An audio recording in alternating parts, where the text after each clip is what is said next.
উৎসব নিয়ে আমাদের বীরভূম জেলার পুলিশ প্রশাসন আধিকারিকদের সাথে একটা বৈঠক হলো, যে বৈঠকে সিদ্ধান্ত হলো যে আমাদের যে আগামী 11 তারিখ বসন্ত উৎসব হচ্ছে, সেই উৎসবের যে আইন শৃঙ্খলা এবং যে প্রশাসনিক দিক থেকে সহযোগিতা তারা করবেন, যেভাবে পৌষ মেলায় আমাদেরকে সহযোগিতা, সেইভাবেই ওরা আমাদের সহযোগিতার হাত বাড়াবেন। এই এবছর তো বড় বিশ্বভারতী আয়োজন করছে বসন্ত উৎসব, মানে আইন শৃঙ্খলার বিষয়ে মানে আপনার আইন শৃঙ্খলা মানে বাইরের লোক যদি আর কি জানতে পেরে তো ঢুকতে পারে, তো সেখানে তো ক্যাশ সৃষ্টি হতে পারে। সেই পরিস্থিতিতে আমাদের তাদেরকে অন্তত জানানো উচিত বা ওনাদের সহযোগিতা করা উচিত।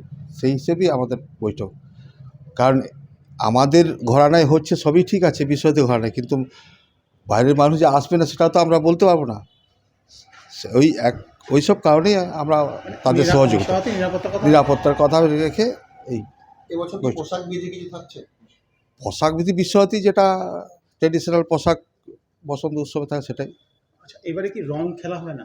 না, রং তো বসন্ত উৎসবে খেলা হয় না। রং আর আবির অন্তত যতদিন থেকে অন্য দিন হচ্ছে, দোলের দিনে তো হচ্ছে না, সেই জন্য রঙের না, রঙের কোনো ব্যবহার থাকছে না।